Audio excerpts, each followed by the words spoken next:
And I think some of that's on the video. All right, we're live here with the Metal Lab. It's myself, Jason, from Married with Clicks. We have, as usual, Jordan Sheffer. And we have Jay Solomon somewhere in the world. I do believe he had to step away for a second, probably to talk to family. We do expect to have Yudis, last year's national champion, joining us later on in the show. Like Patrick, he unfortunately got a little tied up with something, so hopefully he'll be okay to join us late. So let's talk from the start here. We got our first look at the Flash. We got the Flash Barry Allen, I believe it is. Yeah, the Barry Allen Flash. There you go. And the Bizarro Flash Prime, who he's Bizarro. Can't argue with a Bizarro figure. I mean, I love my Bizarro figures. So let's take it to Jordan first. See his thoughts, and we'll talk about our thoughts on the new Flashes. Jordan, take it away. I really like the Barry. I'm a big fan of Barry Allen. Happy to see that that's the first Flash they showed us. I'm not disappointed at all. I was kind of looking towards hopefully seeing something that was closer towards being protection from Precision Strike, but the defend and traded super senses is nice as well. I like that he's got something else going for him. Well, one of the things worth pointing out, too, is because it's a Flash tagged set, this is only the one that's uncommon. Goodness knows we might see something that's super rare, something that's rare, something that's common that actually might have what you're looking for in that. But probably not Barry, though. So yeah, probably the amount that I care is not as much. Yeah, with your unfortunate luck, Jay Garrick is going to be the one that ignores Precision Strike. I just wanted to see the reaction to that. What are your thoughts on the Bizarro Flash? He's awkward. I mean, I like his last click, to say the least. That's one of those things about the Bizarro, like the straight dial Bizarros, not the token Bizarros, like the ones with, not the Bizarro that has the tokens, but the other Bizarro dials are exactly that. They are Bizarro dials where you want them in the end of their dial so you don't mind taking a little bit of damage, right? I wouldn't mind playing a bunch of those figures with a White Lantern power battery. Yeah, yep. That's almost academic. Jay, thought. Sorry. It's okay. I kind of knew that they were not going to give him Precision Strike protection, but, like, really? Like, he's good, but it's just... No. I'm a bit disappointed, not going to lie. One of those things that's worth even thinking about with regards to this is we don't have necessarily Precision Strike protection directly, but the potential for the old school yo-yo might return, where you got characters TKing the Flash out into the board, and then he comes back far enough that your Precision Striker might not even be a threat. That's I kind of half thought that might happen, but that's the thing with, like, AVX Spider-Man. He had shape change and he had reflexes, so he could base people if he wanted. He could shape change roll out, like. But with this guy, it's like, and plus his improved movement it could be better. So. Well, I believe I'm correct, but if you added the sniper onto him, that would still add 5 range. That's right. With a TK and that 13 movement and a 5 swing, you're now going 13 plus 13, so that's 26 squares of possible movement. Unless your opponent's sitting in their starting area, you get a little bit of backswing backwards. His special power is also really neat, where you can have enhancement, prob, and empower. Like, that's really sweet. But, like, I just PD. He has PD too. He just for his points he's decent, but he needs a little bit more than that. It's just. I think when you say a character needs a little bit more than that, in the current meta, a little bit more than that exists. We just got to find it. But, like, just, yeah, you need to give him some other kind of defense to really do, like, I don't know, battery with decoy, and then give him the Green Ranger willpower, shut down your opponent's free actions while he's just fucking messing with them. But yeah, green power battery for willpower, and give him parallax, like, so he gets the impervious and 12 attack. Both Speed Demon and Wizard have better improved movement than him. Realistically speaking, I would much rather ignore characters. Ignoring characters is much better than is my personal favorite improved movement, and just elevate And it. as Jason said, it's probably the comparison of a uncommon to a super rare. Yeah, and I don't know, we might not see a repeat of the kind of quality we got out of the low end figures that we saw in Superman and Incredible Hulk. I mean, those sets for sealed were just brutal. Like, the games themselves were awesome to play because when you're playing sealed with Superman, 001 Superman he's a common, and he's playable on his own or as part of a team with a nice collection of keywords.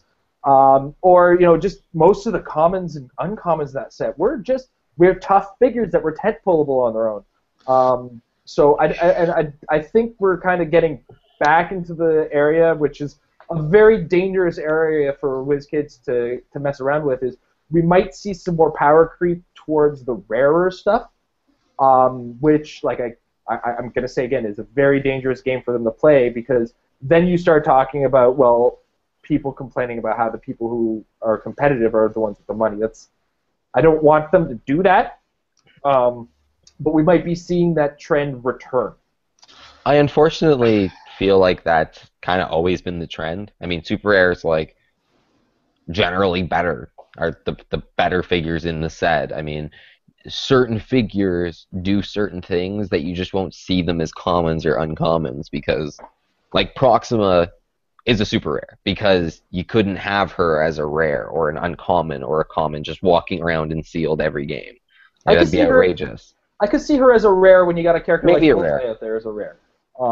But Bullseye doesn't have 3 traits. He has just stats and power bonuses that work, powers that work perfectly. He's a min-maxer's wet dream. Exactly. To say the very least. And at the same time, I agree with you almost 100% on the fact that the super rare characters are, I wouldn't say more powerful. I think they're the more gimmicky in a sense. Like, the characters are going to do things that you least expected. You know, you didn't expect a character who's a common to do weird thing A, but you get a super rare, it's like, hey, that's a really weird power. Let's see what I can do with that with my lower end stuff. And then you get things like prize figures like Bill, Agent of AIM, and it's like, he does what? Rares do something slightly less than that gimmicky thing. Like, you'll get the Black Talon, the Hope Summers, the Emerald Empress. Like, those are really good figures. War Machine's a really good rare as well. He's just solid. Yeah. So, that said, have you guys, and I really hope you did because we discussed it beforehand, and I want to spend a lot of time talking about it, did you guys get a chance to take a look at some of the teams that made the, we'll say, top 16 and lower at the ROC Dragon Con, the big Uber final? I just want to point out I've done a video on it for those of you who haven't watched it. The winner should stand as no surprise. He's already the 2-time in 1 year world champion Patrick Kimchoko. Managed to take Dragon Con after probably stealing everybody's possible seat at the ROCs. I got to say, at first I was like, my God, this guy's stealing everybody's possible seat. Then I heard about the point transfer thing, and I was a little less angry about it. But anyway, the top 16 was interesting. Quite a bit of Guardians of the Galaxy found its way into it. One character from Guardians of the Galaxy made his way to the finals, and he's a character I actually haven't. I didn't give a lot of credit at first until I started looking more in depth into the root of him, and that is Major Victory. He was in the second place team.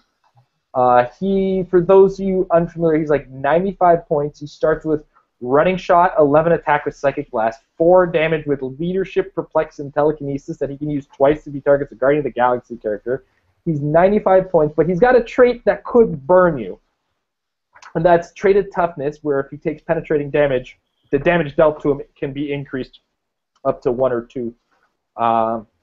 So we've seen some Guardians of the Galaxy in the metagame now, but did anything other than the top 2 teams, anything stand out to you as, just kind of surprising, something you didn't think of, something that was just absolutely awesome and everything about it? I believe they placed 3rd, but Dupe and Proxima. Shut up. Jay's just angry because I didn't put the camera on him first to say dupe. Rest in peace, my dupe card. God fucking damn it. Thanks, Anthony. But for myself, it was Jake Williams' team. What really caught me about it was really cool. For those of you unfamiliar, he played the Bizarro at 200 points, giving him 8 tokens. He had Headpool on his team with an entity. This was a kind of an academic team. It was already kind of out there in the world. He played a power battery. At this point, it was so multicolored it didn't matter what color the battery was, but he was playing the white battery with the Star Sapphire ring and a bunch of constructs. Now, at first glance, it's like, oh, that's all right. But when you think about the punishment potential on that, the Bizarro is you've got to damage him. You've got to attack him 8 times to do enough damage to kill him. Headpool, you've got to do it 3 times at bare minimum, which means if you manage to have like the perfect game against this team, you are in return taking at bare minimum 11 unavoidable damage, and that's not even accounting for the fact that Bizarro is carrying around Headpool with the entity who's going to be healing up a token 1 at a time. So there's that kind of regurgitation of damage you're going to be taking an awful lot of. So obviously the Headpool becomes a big target, and then the Headpool is taking 3 damage, or is 3 damage worth back at your team. I mean, everything about the team was just a punishment and a slog to have to fight against. And I looked at that and said, that's actually very clever. You punish your opponent for winning, and you punish your opponent for sitting across the table from you. Yep. Jay, anything strike you as interesting? I was gonna say that. What's wrong with you? Well, I have a side note. I guess my second favorite team is 7th favorite team by Alex. I can't really see the last name, so I'm sorry. Wizard, Black Hand. Is it? No. I was joking with you. Okay, sorry. It's Wizard, Black Hand, Highfather, Tachyon on sideboard with a black battery, using the Nurse, Sniper Rifle, Black Ring, and Battery. So getting that Black Lantern emotional spectrum, using the Black Hand. I assume it's to get that double steal energy, so heal up by 2, which is always really nice. And then Highfather, kind of really interesting to see him still around even after the nerf, and placing 7th. One of the things about the nerf, per se, I found was he still does his effect. He stops a character who's big on your team. And in a metagame where we don't have one-man armies showing up anymore, the Highfather's very effective. I mean, he'll get stopped by a team base. It's like, well, the team base is the last character on the board. Unless, you got the team base copycat, the New Mutants copycat team. But when you shut down a big attacker, that's very effective. I mean, the only thing that Highfather doesn't do anymore is stop the character from being able to attack the whole game. So, as a whole, in effect, the Highfather's still very strong in what he can do. He doesn't completely shut down the opponent after you've killed everything else but their big figure. That's just kind of my tirade. It's like he hasn't been 100% nerfed. He just makes him fair now. No, for sure. And there's a couple familiar names, a couple interesting teams out there. I noticed Nick Peterson is really taking that team that he played in Nationals, the Canadian Nationals, everywhere with him. He played the same thing. He got 12th place with it. And that was Wizard, Despotelis, Parallax, Adara, Bizarro, Loki, and Scotty's Warbot, as well as a utility belt. Yeah, utility belt on Wizard with, probably the best things. What do you place in costume? Yeah. What do you place? He plays 12. And that's one of the things I kind of want to point out about what's kind of been setting Patrick aside from everybody, is that he's consistently winning, but he's switching up his game. So he's not coming with a one-trick pony. This is a guy who's adapting to the game and adapting his team to people who are going to react to him, almost. And of course, for those of you who didn't watch my episode, I'll share his team again. It is Triplicate Girl armed with an Ion, which we're about to discuss after I'm done mentioning the team. We'll open up this team to discussion here. It's Triplicate Girl with Ion, Lydia Maller, Mantis, which I didn't realize her potential until I read about her later on, Split Lip, and a Cameraman, along with a Book of Skulls. So, first thing I wanted to note about this team is the Book of Skulls isn't gone. Nope. Not a chance is it gone. Triplet Girl with Ion, thoughts? Min-max Wet Dream number 2?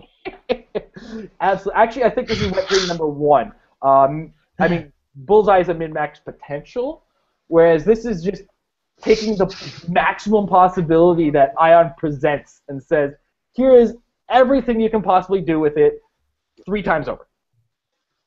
Because, like, already Ion adds 2 powers. I mean, even if Ion wasn't adding stats to Triplicate Girl, the fact that you're taking 2 powers, putting it across 3 possible characters, and one of those powers could be Outwit. So you outwit with 3 characters. You have another power, we'll say Impervious, to protect them. I mean, nothing wrong with that. Nope. Nothing wrong at all. Yeah, that's why you play the other Triplicate Girl with Superman enemy, so. Yeah. Yeah. Oh, God. That's fun. Yeah. So good. As well, her stats are low enough that you do get the double stat bonus if you target her attack and damage, as we'll say. And these Triplicate Girls have Empower to each other. You throw a Book of Skulls on one of them with a Charge Hammer. All 3 of them all of a sudden have Charge. So all 3 of them are charging at you. The first one charges, does the 3 damage, and then the next one comes in, is empowered by the previous one, and then the next one comes in, empowered by the other 2 if you lay it out, like, uber awesomely. With the, make sure the 3rd attack is the one that has the entity on him, so it's just like, oh. It's like the alpha primitives all over again. It's just. Yeah. I will make that team work. We're Alpha Primitives. I will make that team work. I played one of him popped off of Maximus today. So good. You know what? I make fun of the Alpha Primitives as how they're like thematically shown as very dumb characters, but like for 30 points they're a pretty good bargain, and you're paying 30 points because you got the negatives attached to them, which, I mean, the negative to a certain degree is really effective because it kind of works both ways, where you can mind control them with your own characters and send them forward, and that's just like, I think it's just a character within humans. Yeah. Requirement? No, it's any character can mind control them, but there's like some inhuman bonus. Okay. I will play them with the Bizarro Flash. I promise you that. I don't care if that team actually does well. I'm just gonna play that. Oh, we're so smart. Yeah. So Actually, no. smart. I was debating a team for my one of my venues, 400 golden on Tuesday. I was thinking you could play who is it? Groot at 100, Bizarro at 100, and you have Solon Grundy. So you have all the different kinds of speech impediments in the game. But then you have this asshole. So, we've talked about the awesomeness that is the winners team. The second place team, we talked about Major Victory. We didn't talk about the rest of his team. Seemed a little academic. I don't want to take away from him. He got to second place with it, so it's obviously a good enough team to get there. He's got Bullseye, Major Victory, Bill, Agent of AIM, Blind Al, and he's got Major Victory with the Entity. It's so hard to say. Entity. This team also had a power plant. Still relevant? Yeah. Yeah. I think all the modern resources are usable. Well, I mean, Except like for the Bullseye and Bill kind of, it poops on most Pharaoh teams. Yeah. yeah. Okay. I mean, unless you're playing, what's that chick's name? Proxima? Lydia Maller? Yeah, no, from War of Light, what Patrick played. I completely forgot her name. Blanking on me. Lyra, whatever her name is. Because it's that 3-point difference. That 3 points. Now, I'm probably going ahead of you guys with a slight knowledge advantage on this one per se. Did either of you guys happen to catch the video of the final match of the ROC? Nah. No, Okay. I didn't. One of the things I did notice, and I thought was really awesome, the ring that Patrick chose to take was the impact beam with Lydia Maller, and it subsequently caused his victory. Now, the first time he made an attack, it was Lydia Maller against a Bullseye.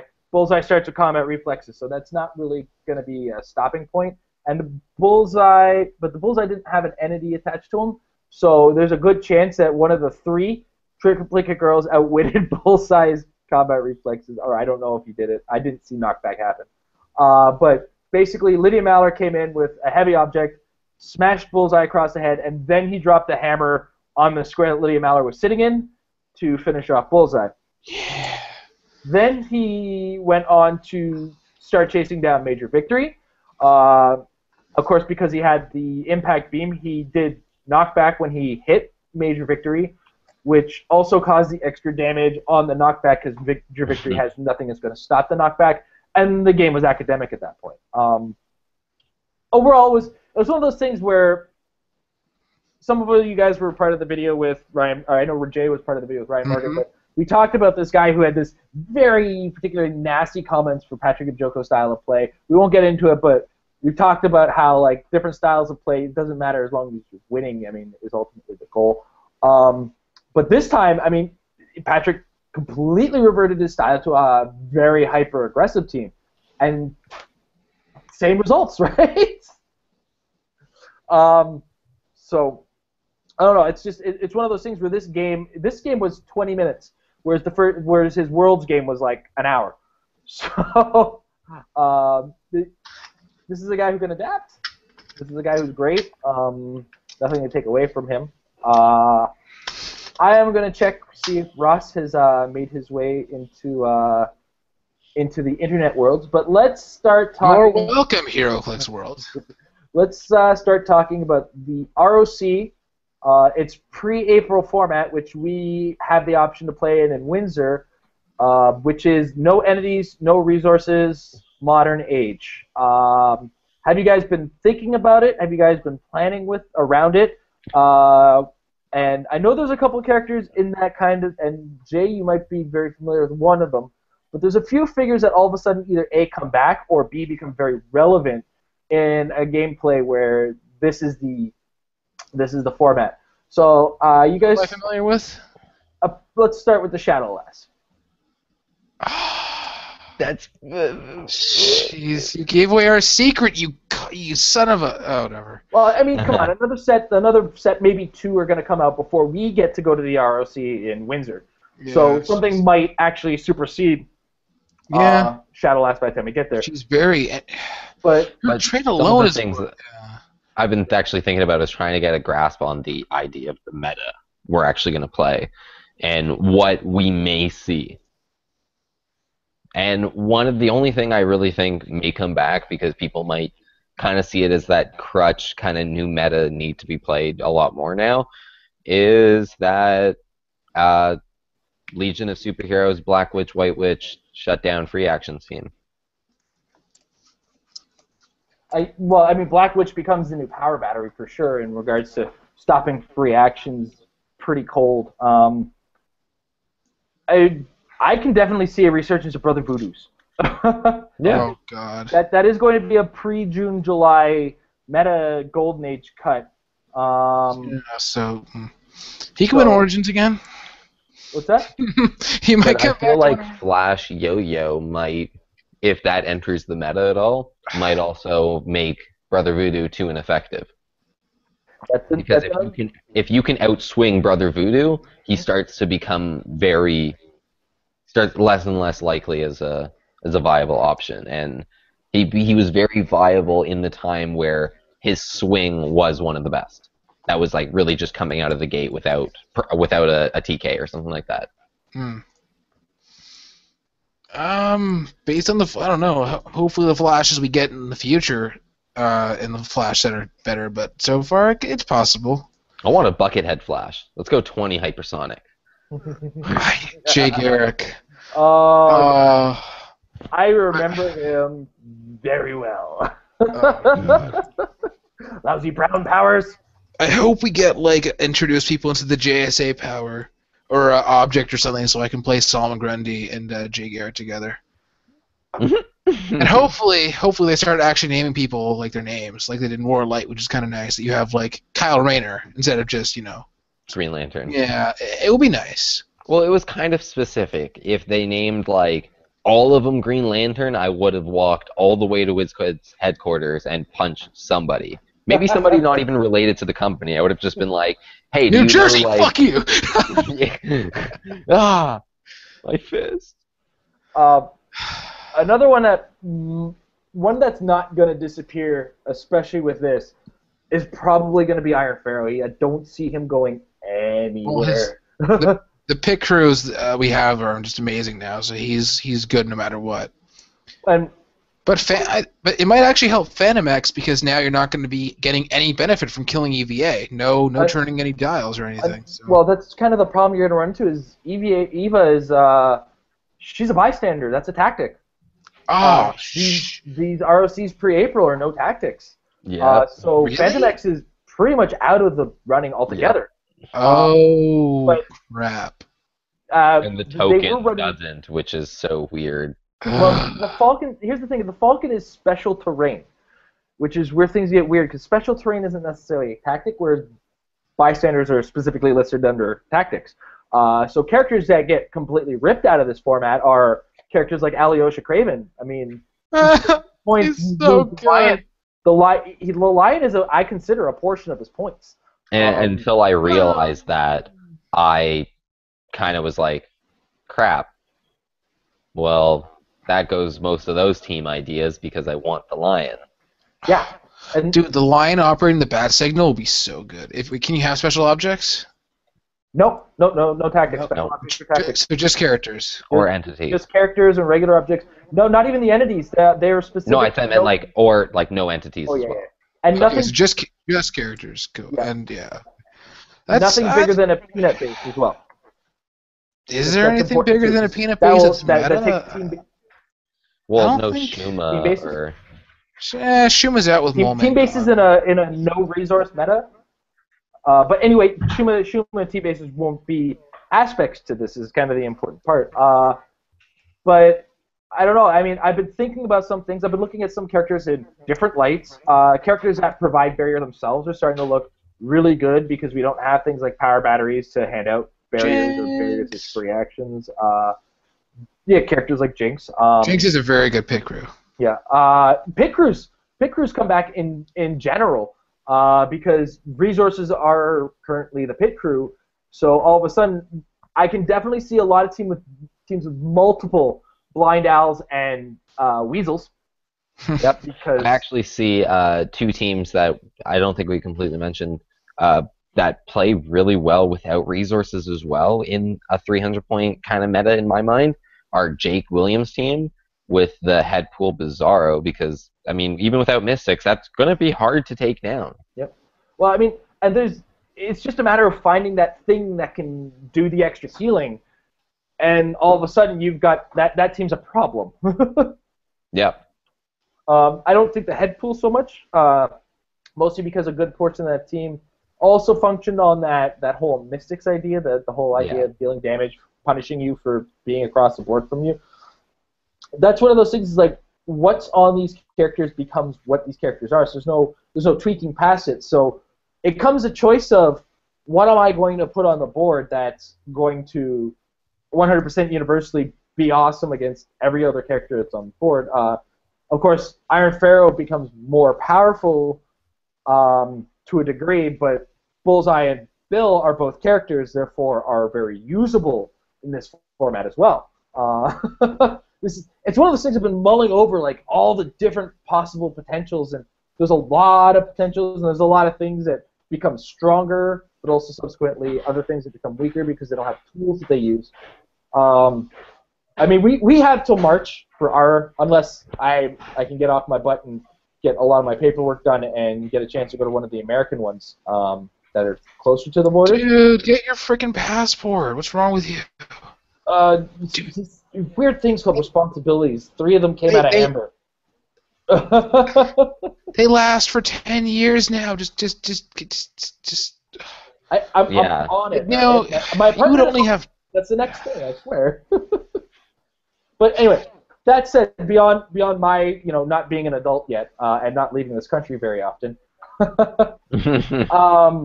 we have until April for our personal ones. We do have a lot of time and at least 2, 3 more sets to come out before we have to start panicking and find out where we're going to be at.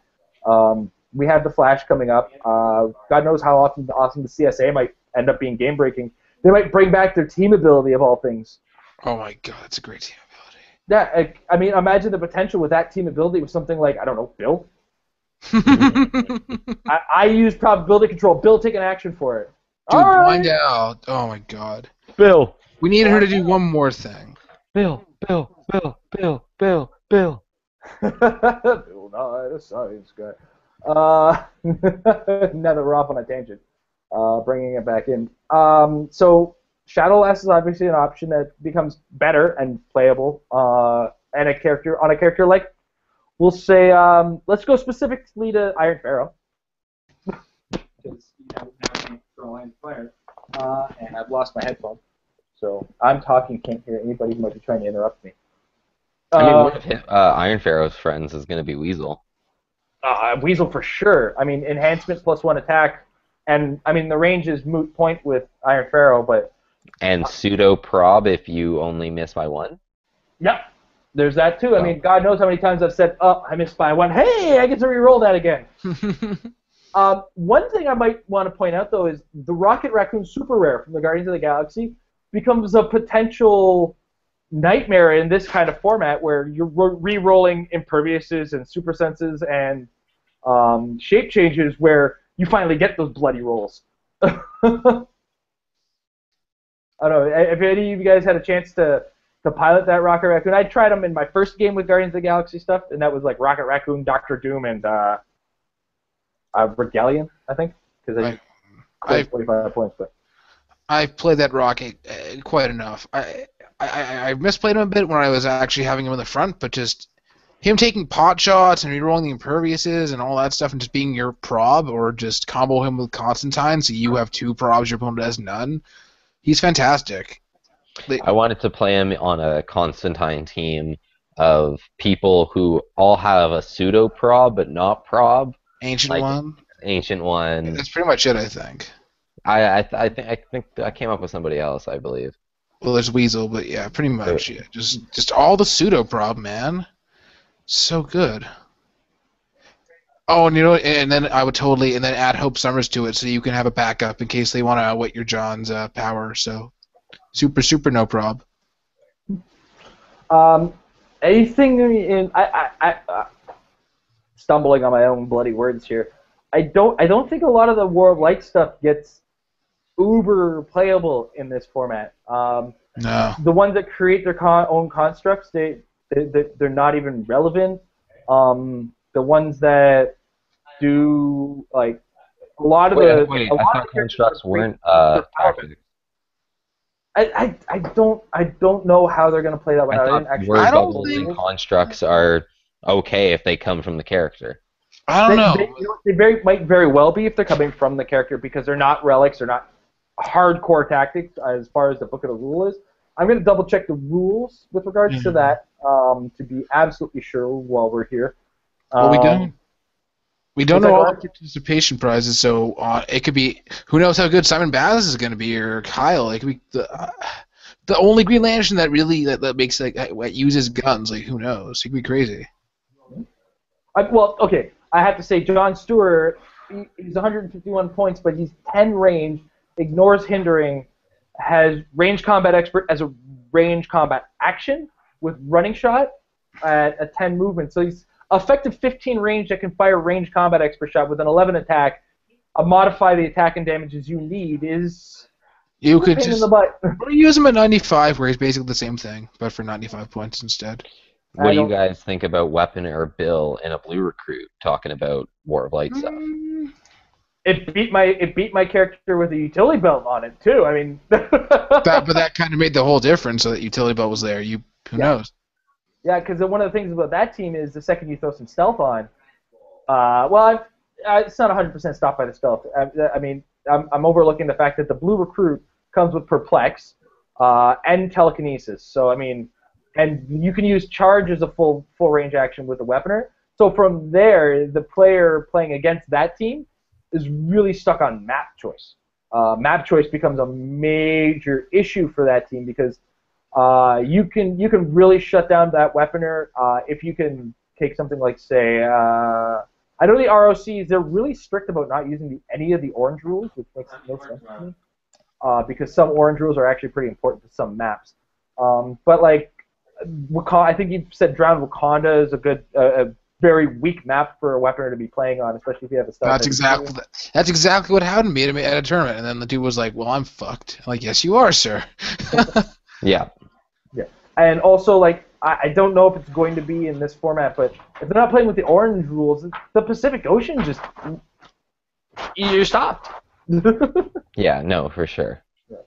So there's that. One of the things that's going to be more of a thing that's worth pointing out is that a lot of teams can get beat simply by the map choice in this because you don't have a lot of the tools that help you get around something like the map choice too.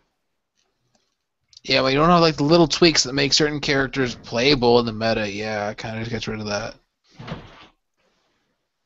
So I've actually had a chance to play against some of the con exclusive, not for everybody, not for every battery, right out of the gates constructs. Some of them scare me that they exist. Like what? Like the Spotlight. Yep. Was hindering to. Yep.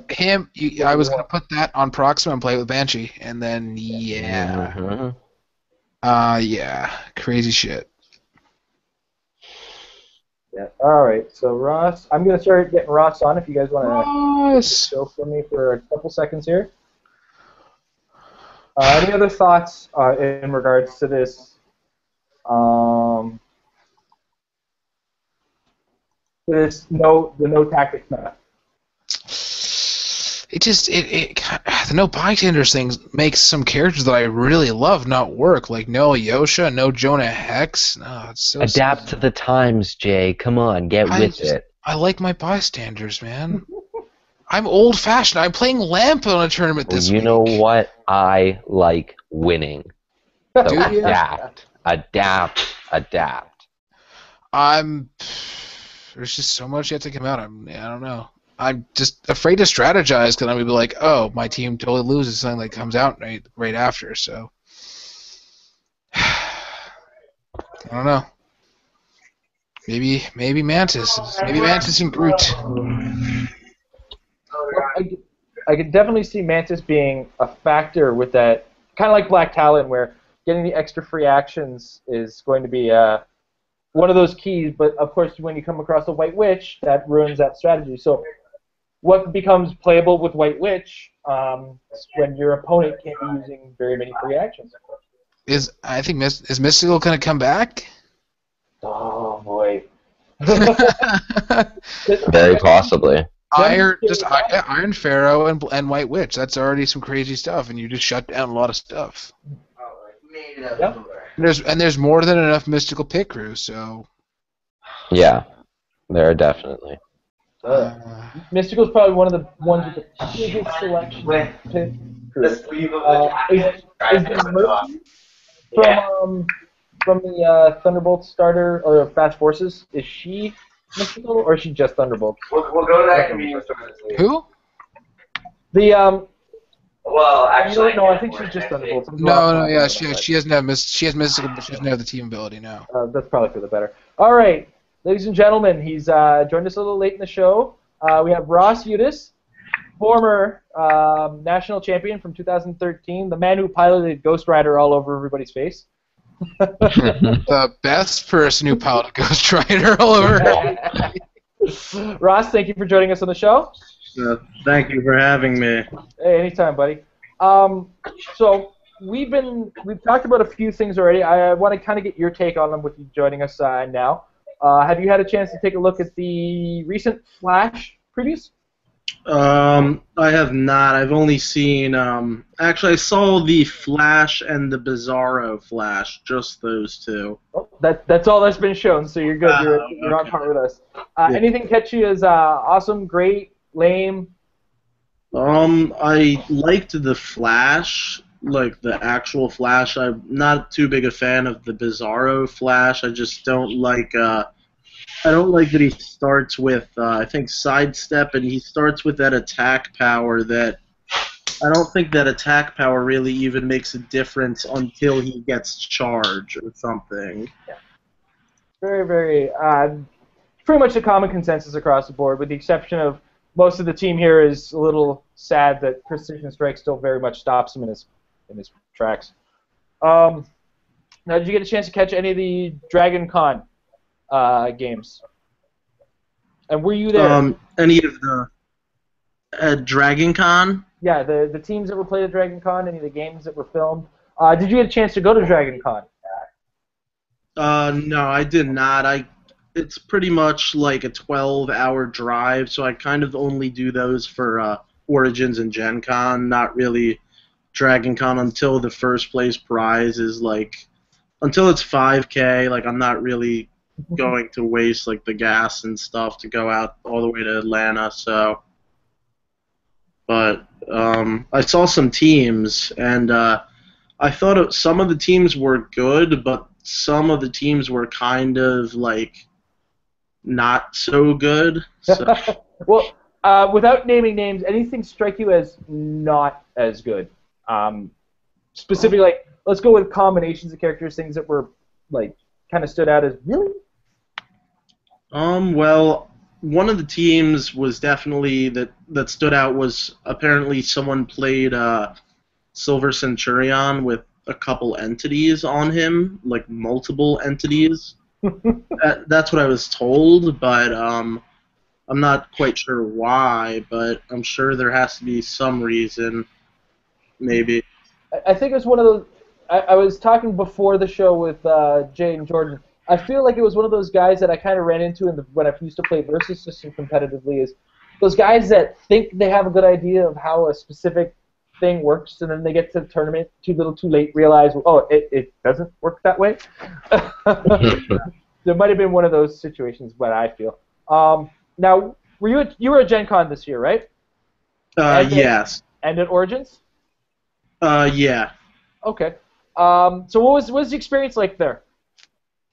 At Gen Con, it was, well, I'll start with Origins. Origins was pretty good. I didn't do too hot. Well, I qualified, then kind of did pretty crappy after qualifiers, but it's pretty much regardless of anything, the number one thing that determines the champions are matchups. Half of the teams can, like the Worlds team that won, that Iron Pharaoh team can take out pretty much everything, but there are a few teams, like a Bill's Eye team. I think a Bill's Eye team with the power plant would definitely beat that Iron Pharaoh team easily. Yeah, but I remember there were some rumblings in some of the forums where there was a guy who said he beat every single Iron Pharaoh team, and then it was the Silver Centurion team who beat him. And I think that was a guy who got like third or fourth. And, I mean, you got to be able to say that. I beat everybody who came out to me except for the guy who got second place. You can stand there and say that with comfort, believe me. So, what do you feel? How do you feel playing? Like, you've played a lot in the current metagame that's so wide open, and like you said, matchups make a big difference with regards to what you're playing against.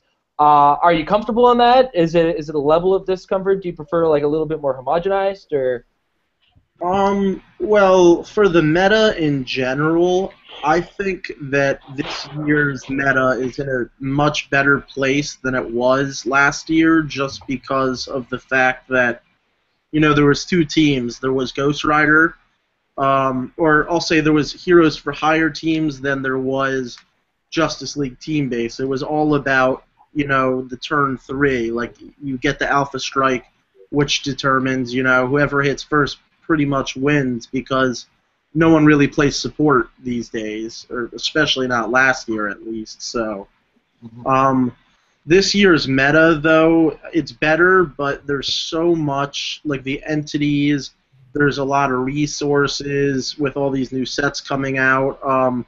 I think there's only a few figures that are good enough to be able to have been played the year they come out and the next year. Like, I think Bizarro, unless he's errated for some reason, I think he'll definitely be a meta piece until he's retired. That's for sure. I mean, one of those things about the way he limits damage really stands out to me, because I mean, even though he still gets slow poked by things like precision strike and whatever, there's so many ways you can give him mystics right now that it becomes punishment to hit him, right? Yeah. So now I'm not sure where to go. Hold on a second. I have another question here lined up. All right, sorry about that. Do you play in very many of the ROCs, the Realms Open Championships?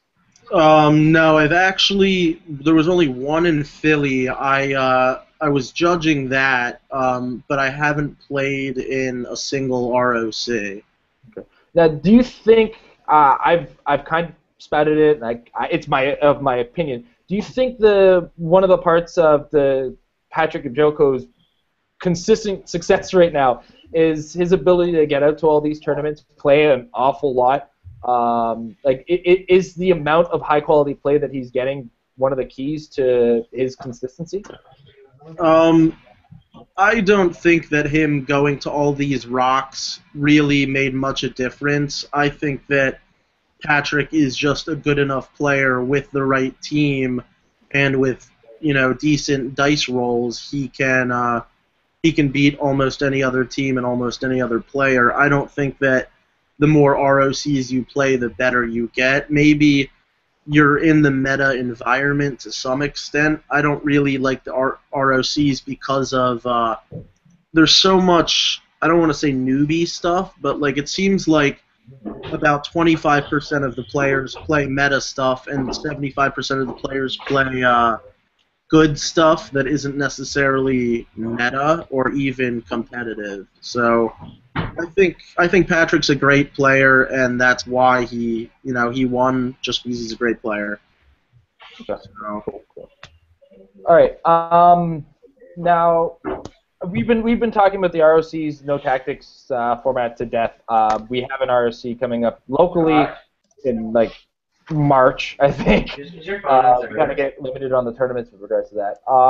Anything in Guardians of the Galaxy or that kind of sticks out to you in the meta right now?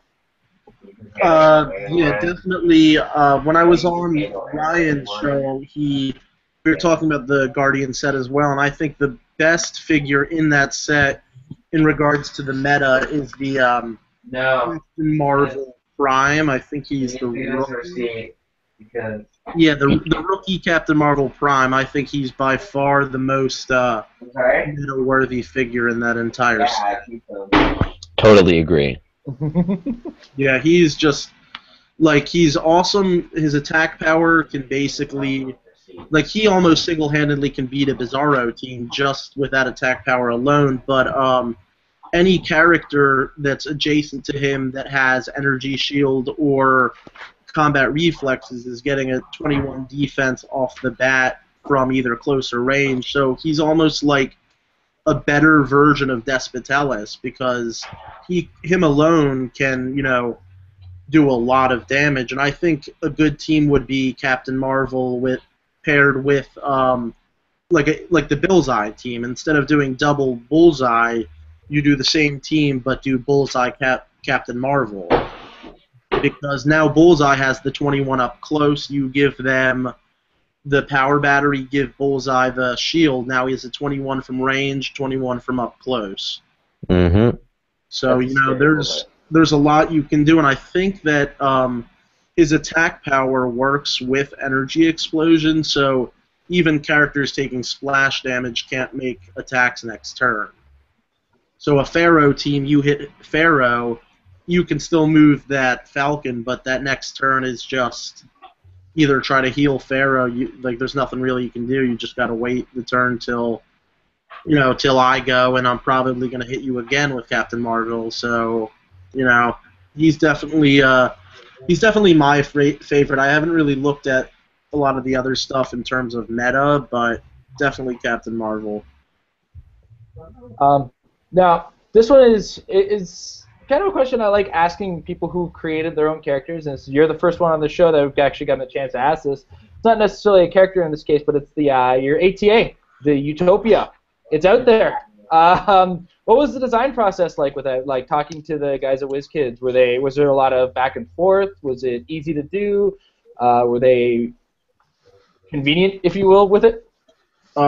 It was pretty much after I won, I gave them the name of the ATA, which at the time was just X-Men. I wasn't sure what I do, but a few months after, I was contacted by Norm, and he is the one who I started the design process with, and it was essentially I gave him the picture I wanted, I gave him what the ATA would do, and I gave him the point cost, and from there, WizKids essentially did whatever playtesting or lack of playtesting they do. And, they changed it around. I'm not sure why it's called X-Men Utopia. I asked for it to be called Uncanny X-Men. I'm sure that has to do with copyright, even though they have the name Uncanny X-Men for Dice Masters, so I'm not sure why it's Utopia. But once I gave them the information, I pretty much just waited 7 months, and at one point I just didn't know when it was coming out. I didn't know until Gen Con they were handing the actual ATAs out at Gen Con. Before then, I had no idea what was happening. So, wow. I didn't even sign the NDA. So during this whole process, I could just tell people exactly what it did, and so they weren't very professional about it, but not much you can do. Yeah, because I recall you told me something entirely different than what it was. Yeah, so, they changed it up a little bit. It's a good ATA though. I haven't been playing X-Men too much lately, but I'm looking forward to playing it when I can. Yeah, there's some cool stuff like the so I'm guessing for now you can take 2 tokens off one character. One from leadership as normal, then one from the effect of the ATA. But until there's an errata or something, I'm guessing that's how it works, because it doesn't say you can't take 2 tokens off of someone, so that may be the only way you can take 2 tokens off a single character. I'm not sure. But and if you play it with the AVX Cyclops or P5, you can pretty much take 2 tokens off of any character. Yeah. For 150 points, it's amazing. That AVX Cyclops at 150, I think, is definitely the best Cyclops we've ever seen. So for sure. Yeah. The 94.1 is fun, but just not nearly as effective as the other one. I looked at the one in the X-Men set, and I kept asking my wife, "How are you not winning AVXs?" Part of it's, I don't know. I kind of want to ask you this question, Ross, having won a nationals tournament. To what level is there a mental game in the high level competitive field? I mean, you won a nationals, so there had to be you have to have some kind of knowledge on what it takes mentally to get up there. Well, just first of all, for whoever goes to the cons and deals with these qualifiers and such, there's a huge amount of stress just because you're playing pretty much 6+ hours of Heroclix a day. And I mean, I'm sure we all love Heroclix, but at some point, you kind of want to take a break. So it's very stressful. But as for mental, strategy and such, you kind of got to learn how to play your team correctly, learn the strategy and everything about your team. And you also have to, learn the strategy for just the meta in general. I don't necessarily think that I don't think you need to memorize dials for everything, but for certain characters, you should know, like, I have to hit you for 4, and I'll be able to knock that character out, instead of, like, if you don't know any dials at all, then you're definitely not going to do well at all either. And especially with all this free action stuff going around, there's a lot of stuff. Positioning is huge these days. Also, team building is probably one of the biggest deals. As we saw at Gen Con, you can't necessarily, you won't really win with a team that has a bunch of pogs in the book on it. I really don't think, I don't think that's the greatest strategy. We saw Adam won Origins with a book team, but at the same time, I played him earlier that day in qualifiers playing New Mutants Copycat, and I beat his winning national team with New Mutants Copycat. So it just shows you matchups are huge, and you just gotta, if you're gonna play at a high competitive level, you have to know all these competitive pieces. You can't just go in there hoping to roll well and hoping you don't play against your silver bullet team. So yeah. Well, everybody does. Round day 2. They're pretty much, but everybody has a silver bullet team. Nothing yet wins 100%. So there's always that one matchup that will kill you. Yeah. So you got to make a team that basically, like for what I played at Gen Con, I played the qualifiers, the team finals, and I played all my constructed events. I played Bizarro at 250 with the full Phoenix Force, and the strategy behind that team is there's probably less than 15% of the meta that can actually beat that team. Like for book teams, if you have a Pog, all Bizarro has to do is get 2 kills and he has +2 stats. So you can either push your Pogs to death and now I'm winning on points, or you can let me kill your Pogs and let me get +2 stats. So I think the best piece in the meta, honestly, despite how much people hate him, is Bizarro, because as the year goes on, there's going to be more resources, and sooner or later there's going to be a resource that grants Pulse Wave that will let Bizarro ignore Mystics, will let him ignore all these Black Order characters that have that trait. And Bizarro is a character that I think his only silver bullet would be, let's say, a Phantom Girl with the belt. Any character that can use the handcuffs, that's pretty much the only thing that beats Bizarro completely. Yeah. So you got to find a figure or figures or whatever, and you kind of have to look at them and decide, well, there's only a few figures that can, definitely beat the team. And one of the biggest things is the ROC reports. I definitely think you should look at all of the just see what people are playing. If no one's playing Copycat, odds are no one's going to be playing Copycat at the big conventions. And I heard like no one played Copycat at Dragon Con, actually. Yeah, even the master of it, Kevin Afruz, who played it to death, probably can play it with his eyes closed. He didn't even play it. He played a team with, hold on, I got the open here. I think it was Dr. Spectrum on it. I liked his team. There it is, actually. I managed to get it on the first click. He had Bill, Blind Owl, Shatterstar with Adara, Dr. Spectrum with Entity, and Power Plant with all but 3 rings. He was not specific as to which rings were on it on this sheet. But, I mean, Dr. Spectrum is one of those ones that would have caught me off guard. I didn't think about his potential as far as being powerful. But yeah, this is a guy, I played him at Canadian Nationals. He played New Mutants Copycat. He played it at Worlds. He played it in Team Worlds, where he won with Patrick and their friend Justino. So I was very shocked to see him not play it.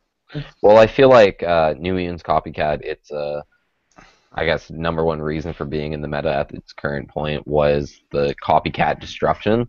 The fact that Copycat gives you a big, middle finger to whatever your team may do, especially if it's based around a figure less than 100 points or 100 points or less, which a lot of figures are.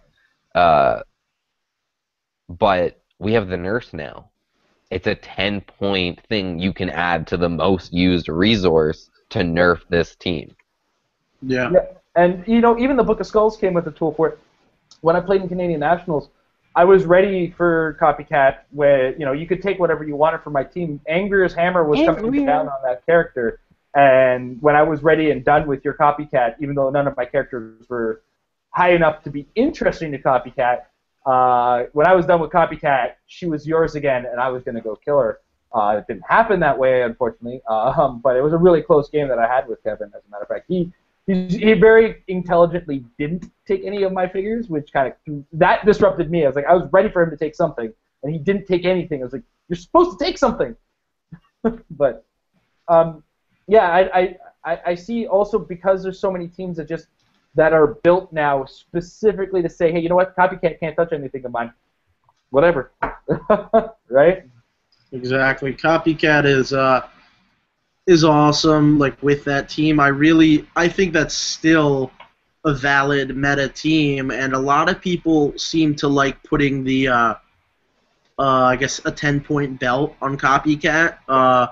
When I played it at Origins, I actually played it Copycat, the team base, with the ATA on the team base and Copycat, because you know, if any, like a Phantom X team, any team that can hit you while they're in their starting area, sure, they can hit the team base, but now I can give that damage off onto Copycat, and the Copycat can copy toughness off the team base. So there's a lot of options, and that ATA is not Mastermind, so the Bullseye can't really do too much against the team base. Actually, can't deal a single click to the team base until they kill Copycat.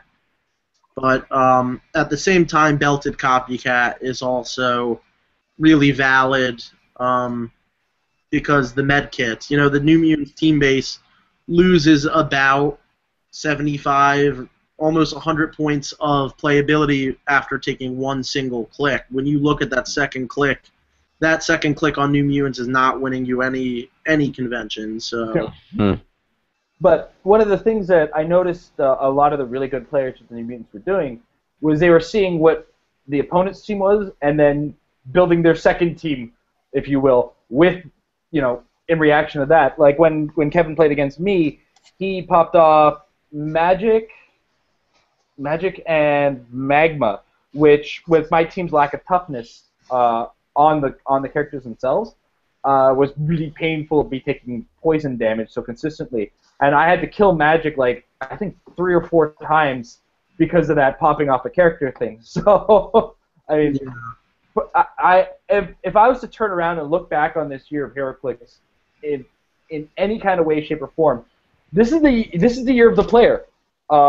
This is not the year where, you know, not to take away from your Nationals win. You got to be good to get there. But, like, this is the year of the Ghost Rider or the Metron or the whatever. This is the year where it's the player behind it.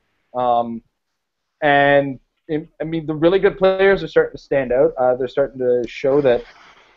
And this is the year of knowing your team and how it plays against other teams. Because a lot of time it's the surprise teams, the team that nobody built or nobody thought of, that's getting pretty far and surprising people. Or the secret tech year, we'll call it. Yeah, it's also the year of spending a lot of money to increase your chances of winning. But not to take away again, those entities aren't easy to get. There's a guy at my venue who's got a golden horseshoe up his keister, and he's pulled 4 out of 4. Either an entity, like he's pulled an entity 3 times at our venue, and he's pulled a super rare prime. The one month he didn't pull an entity at our venue. The guy is killing me right now because I haven't actually been able to pull an entity, so it's costed me $420 to get wave 1, and the only entity from wave 2 I've got so far is the super rare. Yeah, I think he's really good though. Yes, yeah, Blackhand he's good for what you're getting out of him. His stats are very consistent across his dial. He's not the weakest by any means of any of the entities. He's the most different for sure. cheapest financially. Yeah, definitely. Yeah, but like you said, I mean, Iron Pharaoh's a chase.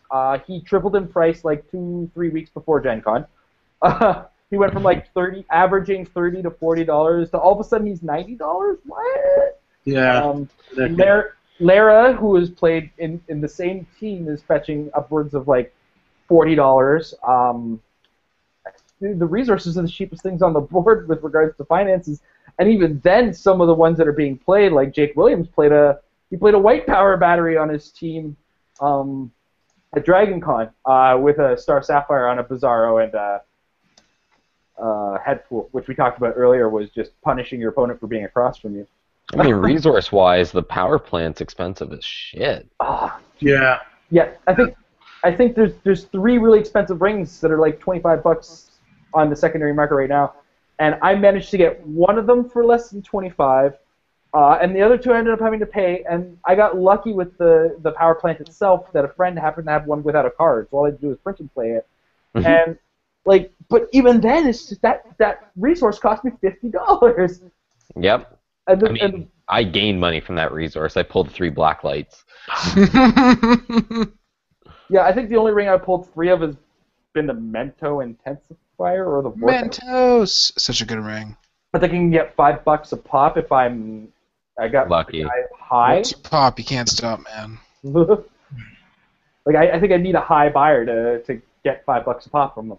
Yeah, I think that's the most, aside from the belt because of the con exclusive items, I think the power plant's the most. The Black Light, Electro Blast, and Matter Rearranger are all like 20 plus, and I wish I had known that it would have been so expensive, because back in the Iron Man days, I was at one point I had like 5 power plants with 5 of the disintegration beams. I should have just held on to those and tried to get as many rings as I could, and because I think that's definitely the most offensive resource in the game. It can do so much, and it has a fair amount of defense. The Matter Rearranger basically makes permanent blocking terrain. Once per turn, you can turn no terrain into blocking terrain. It can bust stealth because it can turn hindering terrain into water terrain.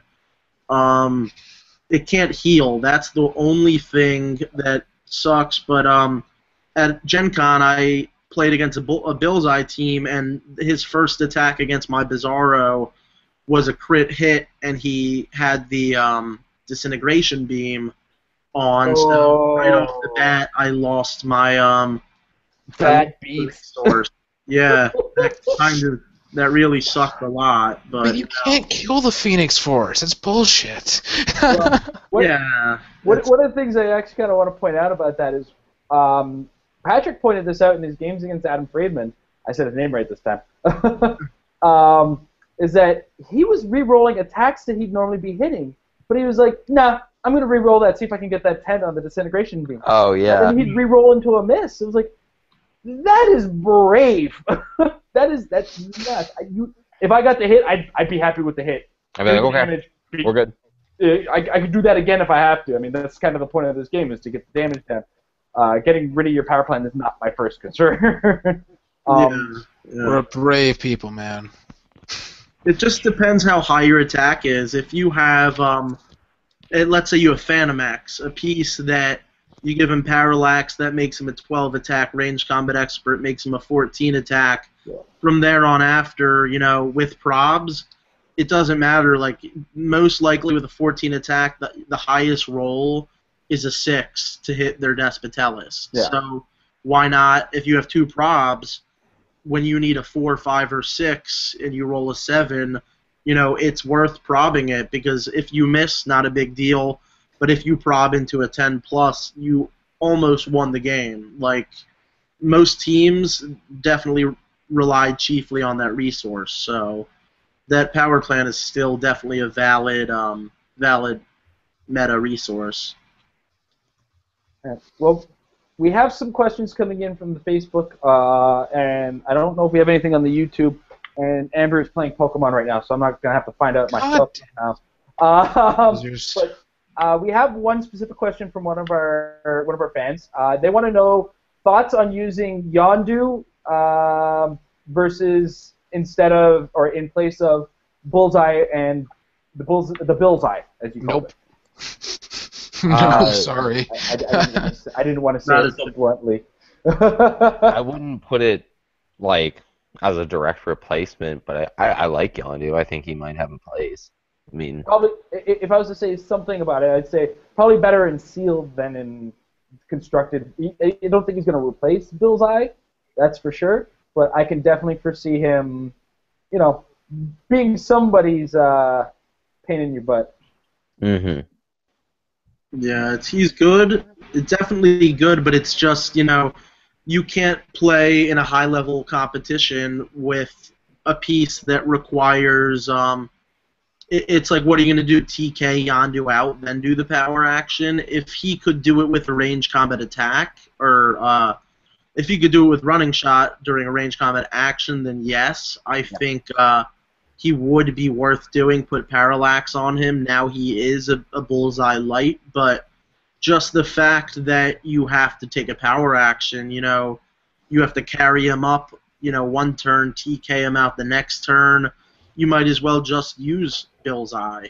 That Bullseye is better than Yondu in every single way, like completely every single way. So, and I think Yondu has like what, 4 or it takes 5 clicks to kill him. It's just super senses, so he's gonna die. And one of his clicks is regen with no other stats. Yeah. Sorry, buddy. You can. A lot of people are gonna be taking Yondu. Gonna be taking. Like what I notice is people take decent figures that have decent traits and powers, and they'll try to turn it into a meta thing, and they end up just going horribly because Yondu. I'm going to say this now, and if I'm proven wrong, then, so be it, but I definitely do not see Yondu winning pretty much anything. Maybe a rock, 1 or 2 rocks maybe, but yeah. I wouldn't even go that far. But, so, this is going to come off as kind of a troll question, but I've wanted to address it ever since Jay said you could get you on the show. So no. I don't know if you watched Ryan Morgan's talk with Daniel Joins, but Daniel Joins kind of said you're a bit of a big mouth in your area. Do you want to address that comment or? Don't give them the time of day. Yeah, well, it's honestly so I've been playing this game for a little over 8 years, so you have to remember when I first started posting on HC Realms, I was 12, 13 years old, and the community of HC Realms, I really, really dislike the Realms community a lot, not because of certain people, but I think it's a misrepresentation of, the real Heroclix community. You go to the conventions, you see these people, these players, they're nice players, nice people, but you go on HC Realms, someone's always saying something, when a world champion, like, when someone wins a convention, they can't win without Realms approving of them, you know what I mean? And so I like to troll on Realms, or I used to like to troll, but as far as real life,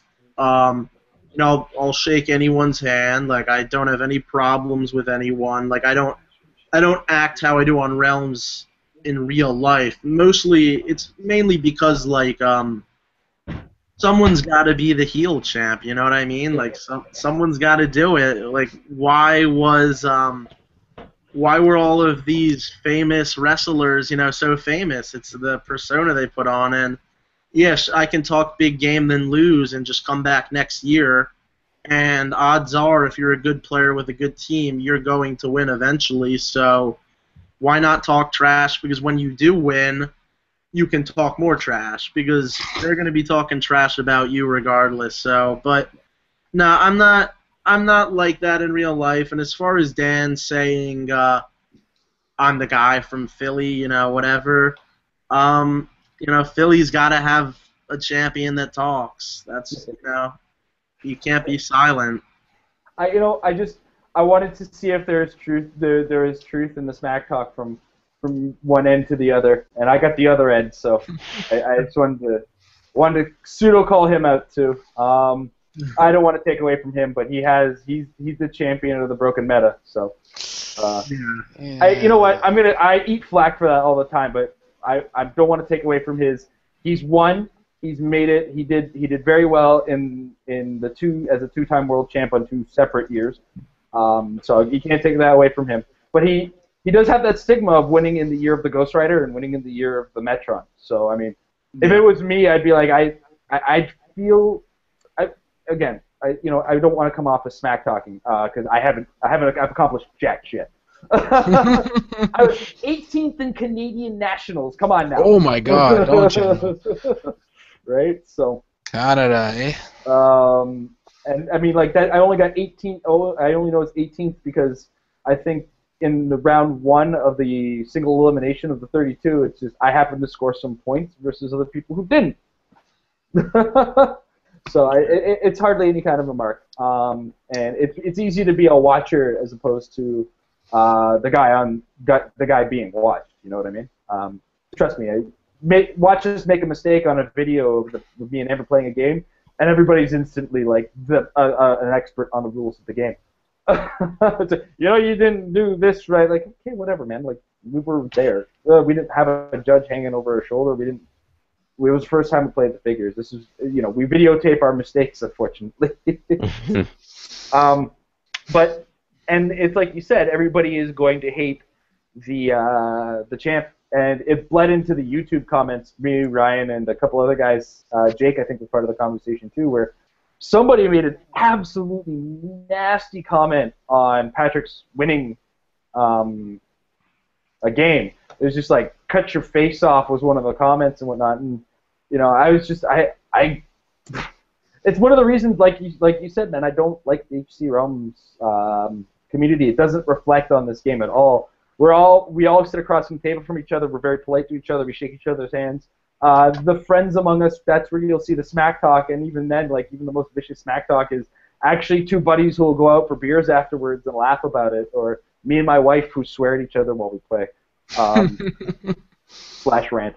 That said, if anything else, any of you guys want to bring up before we shut her down? The X-Men are pretty cool.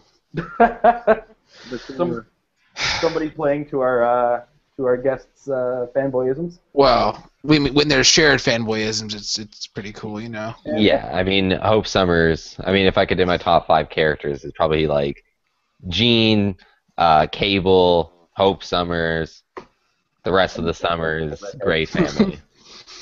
There you go. Can't go wrong with Magneto's part of the X-Men now. Like, yeah, that's the best. Magneto is awesome. I love Magneto. I think my favorite would be, I'd have to go with Scott, just because when you think of leaders of the X-Men, Charles Xavier, sweet.